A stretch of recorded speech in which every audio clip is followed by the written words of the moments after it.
Action mode में BJP के नवनियुक्त अध्यक्ष राज पार्टी मुख्यालय में संगठन की बैठक, प्रदेश अध्यक्षों और प्रभारियों समेत वरिष्ठ पदाधिकारियों की मौजूदगी में रणनीति पर चर्चा।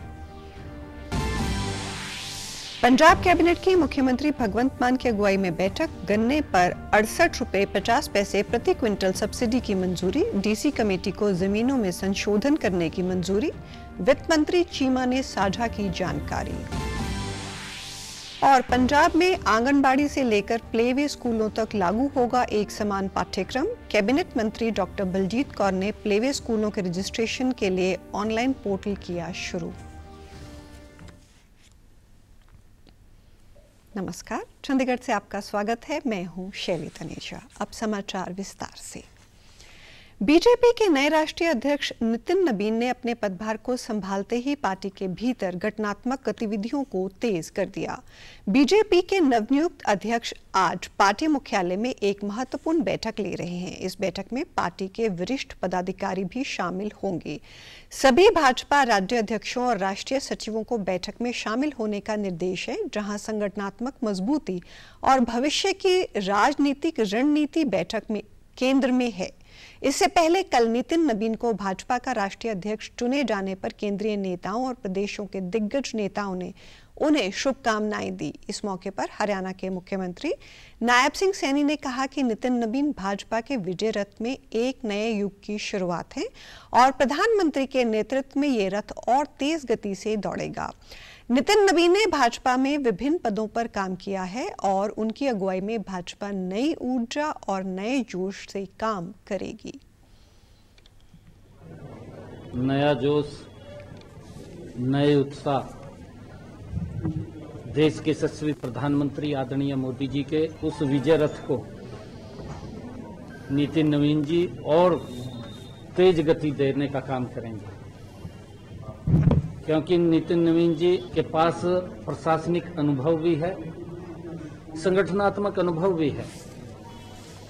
नितिन नवीन जी ने अलग अलग पदों पर देश के विभिन्न राज्यों में उन्होंने संगठन को मजबूत करने के लिए निरंतर कार्य किया है।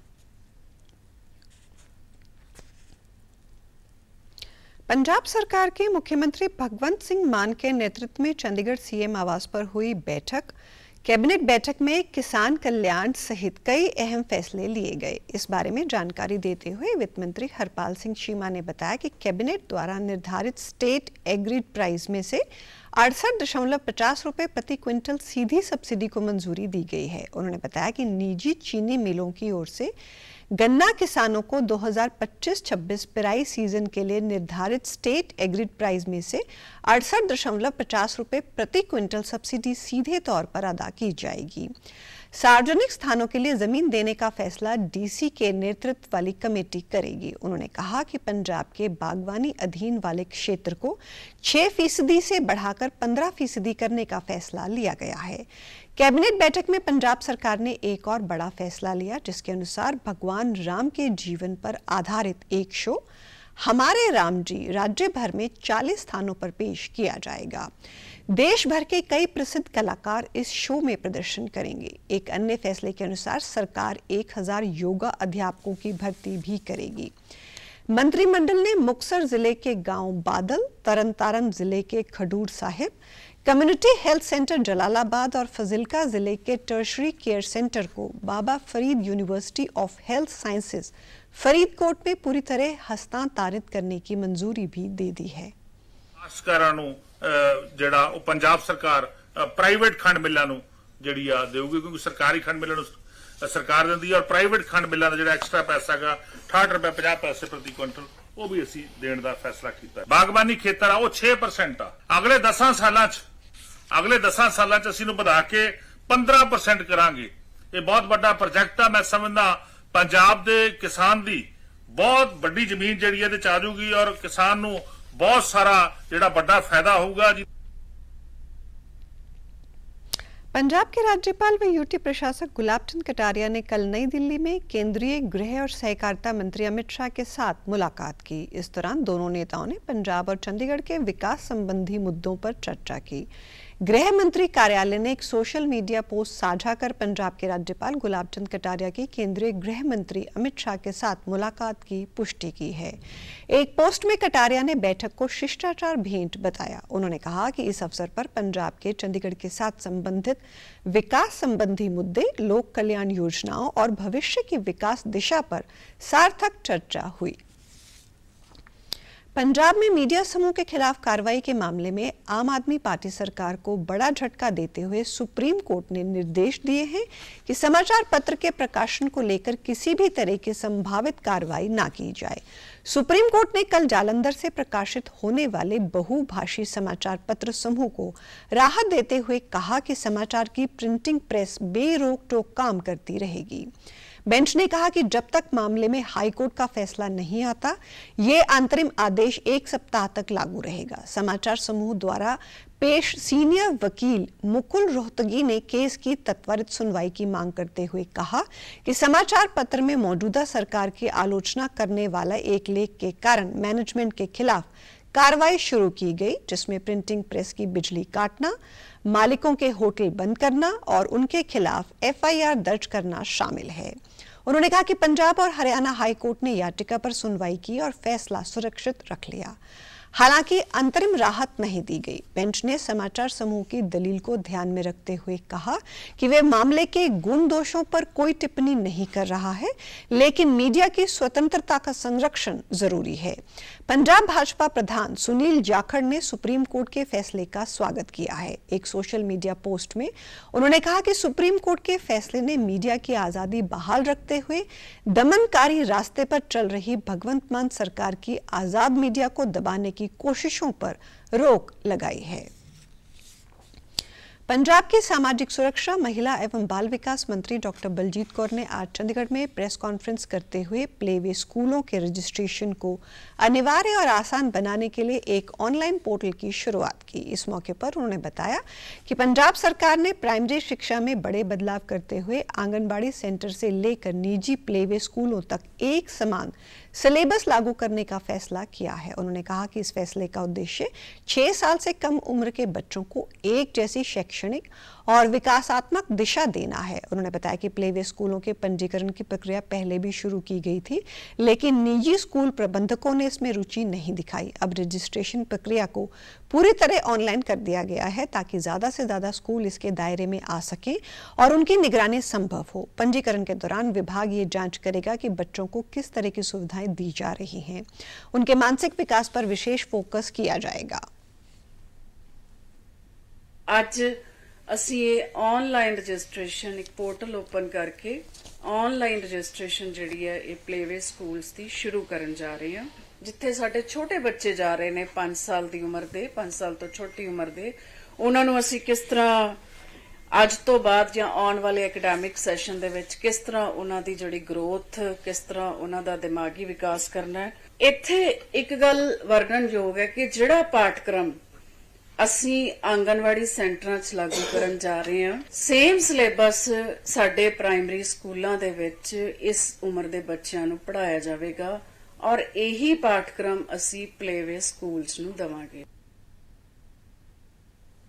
चंडीगढ़ में क्षेत्रीय सहकारी प्रबंधन संस्थान में उन्नति agriculture cooperative market society Hoshiarpur के सहयोग से भारत श्रीलंका सहकारी संवाद, व्यापार एवं क्षमता निर्माण विषय पर 1 दिवसीय कार्यक्रम का आयोजन किया गया। ये संवाद श्रीलंका के राष्ट्रीय सहकारी विकास संस्थान के निदेशक व वरिष्ठ परामर्शदाता डॉक्टर शंथा जयार्थने की भारत यात्रा के अवसर पर आयोजित किया गया। इस मौके पर RICM के निदेशक डॉक्टर राजीव कुमार ने दोनों देशों के सहकारी आंदोलनों के बीच ऐतिहासिक और सांस्कृतिक संबंधों की जानकारी दी। अपने संबोधन में डॉक्टर शंथा ने भारत श्रीलंका द्विपक्षीय सहयोग की उभरती संभावनाओं पर चर्चा के साथ श्रीलंका के सहकारी पारितंत्र और नीतिगत ढांचे पर चर्चा की। उन्होंने कहा कि सहकारी क्षेत्र के विकास और सहयोग के लिए ये एक बेहतर अवसर है। कई तरह के साझेदारी कार्यक्रम, अनुसंधान और सहकारी नेतृत्व वाले व्यापार की असीम संभावनाएं हैं। इस दौरान डॉक्टर शंथा ने कोरोना काल के दौरान भारत द्वारा किए गए सहयोग और मदद के लिए प्रधानमंत्री नरेंद्र मोदी और सरकार का आभार जताया। especially the cooperative to cooperative relationship building, which we have not thought of for many years. So therefore, we can definitely have lot of exchange programs, knowledge sharing programs, capacity building programs. Certainly it is the outcome of our relationship of the two countries. India has been true friend for Sri Lanka. At all the difficult times, India has come forward. राष्ट्रीय सड़क सुरक्षा माह के तहत Chandigarh traffic police की ओर से कल UT guest house में सेफ सिस्टम अप्रोच विषय पर रोड सेफ्टी डायलॉग कम वर्कशॉप का आयोजन किया गया।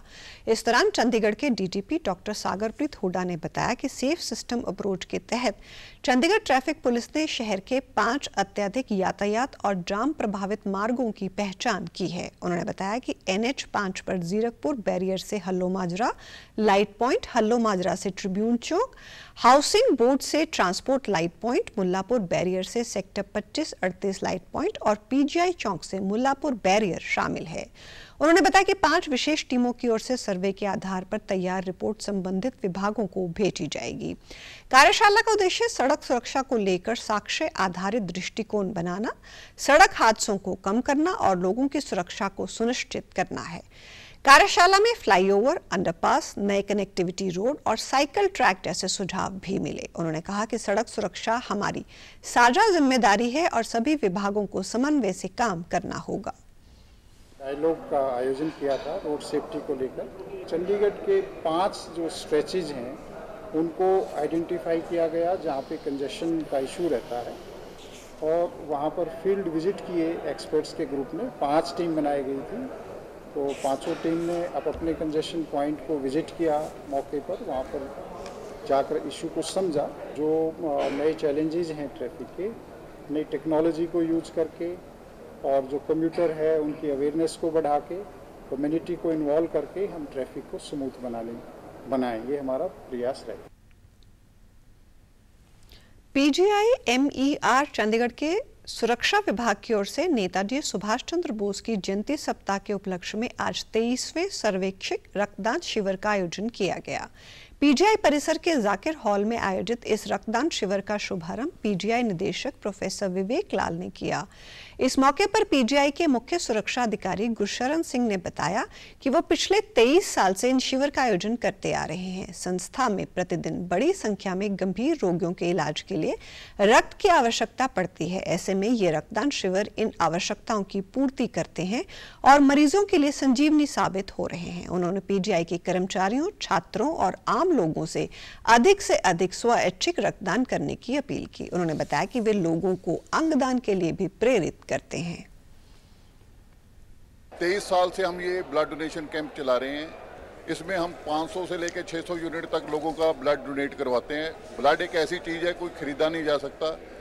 ये हमारा जेस्चर होता है 26 जनवरी को और सुभाष चंद्र बोस जी के लिए कि उन्होंने देश के लिए कुर्बानियाँ की। हमारा योगदान यही है अस्पताल में कि हम मरीजों को ब्लड मिल नहीं सकता। ये ऐसी चीज़ है कि कोई खरीद नहीं सकता।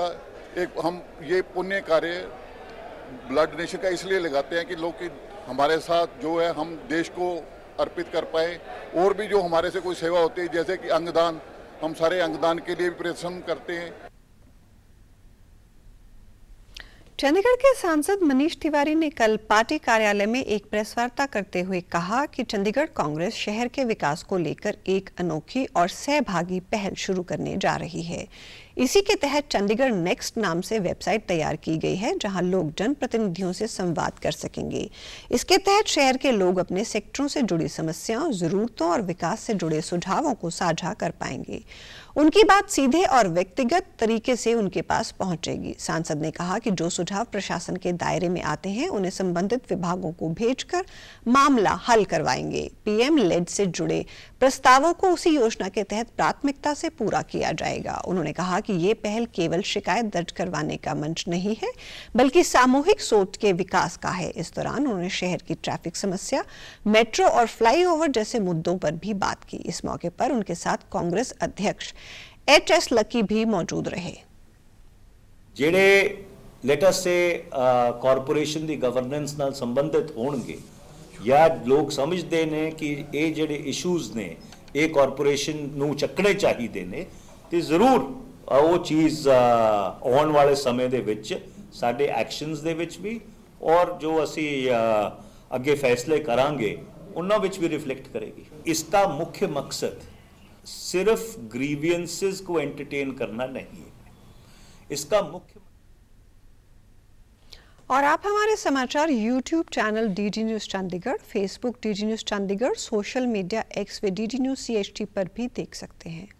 इसी के साथ चंडीगढ़ से समाचारों का सिलसिला समाप्त होता है। नमस्कार।